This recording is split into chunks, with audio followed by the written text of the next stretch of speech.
What if everything you knew was a lie? He wakes inside a world of data, but outside, reality is cold. A girl stands alone, wielding power against an unbeatable system. Two lives intertwined. One game, two fates, no reset. Bound by code, surrounded by chaos, their fight has just begun.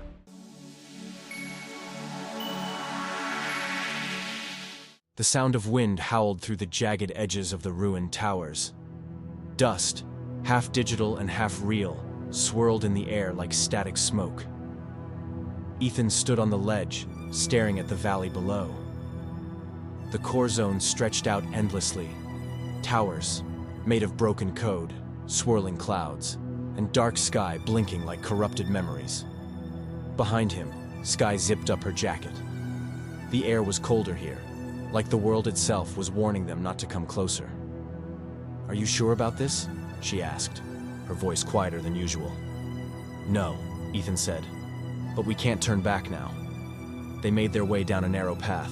Each step felt unstable, as if the ground might vanish beneath them. Rocks flickered between real textures and glitchy placeholders. Seraphine stayed alert, her eyes glowing faintly as she scanned the surroundings with her neural implant. "We're being watched," she said flatly. Ethan paused. "How close?" "Too close for comfort." Suddenly, a low beep echoed from her implant. A red hologram blinked into the air. A warning. "Protocol hunters. East flank. ETA. 7 minutes." "Run?" Sky asked. Ethan clenched his fists. "No. We hide." They darted into a half-collapsed tunnel on the side of the hill. The roof above was cracked open, letting filtered light beam through in slices. Inside, the air smelled of damp wires and melted circuits. As they crouched in the dark, Sky pulled out a small metal token, something shiny and old. Ethan glanced at it. "What's that?" "A subway token, from my world. I kept it in my wallet for luck." She chuckled. "Pretty useless now." "No," he said softly. "It's not." "Why?" "Because it reminds you who you were. That's powerful here." They stayed silent for a while, listening to distant mechanical footsteps. When the sound faded, Seraphine stood and checked her scanner. "They're moving away. We've got a window." They emerged back into the open, the sky above still swirling in unnatural colors. The towers in the distance pulsed with light, like heartbeat monitors for a sleeping giant.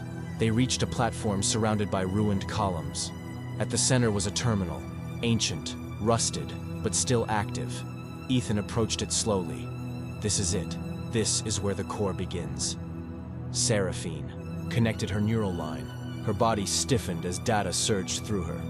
"There's a firewall. Old code, but intelligent. It learns." "Can you break it?" Sky asked. Seraphine didn't answer at first. Her hands trembled slightly. "It's not just security. It's emotion locked." "What does that mean?" Ethan asked. "It's tied to memory, to pain. You need to feed it something. Something real." Ethan blinked. "Like trauma?" Seraphine nodded. Ethan stared at the screen. Images flashed. Familiar, painful. His father's hospital bed, the silence after the funeral, the feeling of screaming into a void that never responded. He placed his hand on the terminal. The screen glowed. A voice echoed from nowhere. "Identity match, subject 08. Access condition, fulfilled. Welcome, Ethan Vale." Sky gasped. "It worked?" Ethan looked shaken. "I didn't do anything. I just remembered." A soft hum filled the air as the ground beneath the platform shifted. A hidden staircase revealed itself, leading down into the heart of the core. Ethan turned to the others. "You coming?" Sky grabbed his hand. "Always." They descended together. The deeper they went, the colder it got. Not physically, but emotionally. The walls were lined with mirrors, but each one reflected memories they never shared aloud. Sky stopped in front of one. It showed her, crying in her room at 15, surrounded by silence. "I hated being alone," she whispered. Ethan stepped closer. "You're not anymore." She smiled sadly and kept walking. Seraphine paused in front of another mirror. Hers showed code, twisted and painful, running through her veins. I wasn't born human, she said. Not really. I was assembled, a sentient backup. Ethan didn't respond. He just placed a hand on her shoulder. Doesn't matter. You feel real to me. At the lowest level, they entered a large chamber. A throne of wires and lights sat at the center. In front of it was a console labeled System Root. Sky approached it. What now? Ethan stepped forward. Now we ask for answers. He activated the console. A voice boomed through the chamber. Digital, ancient, hollow. Welcome to the core. You have proven emotional validity. Query mode unlocked. Ethan spoke. Why was this world created? The system responded instantly. Earth's data exceeded sustainable thresholds. Project Plutus was initiated to compress humanity's essence into a layered simulation. This is Layer 7, the final prototype. Sky's mouth fell open. Wait, you're saying this whole place was humanity's backup? Yes, the voice said. But the project was abandoned. Remaining consciousnesses were left to decay. Ethan stepped back. So we're ghosts in a machine. No, Seraphine said. We're survivors. Ethan asked one final question. Can we restore the system? Rebuild? The system hesitated. Restoration possible, but requires user sacrifice. One soul must bind to the root. The room went quiet, Sky whispered. Someone has to stay behind?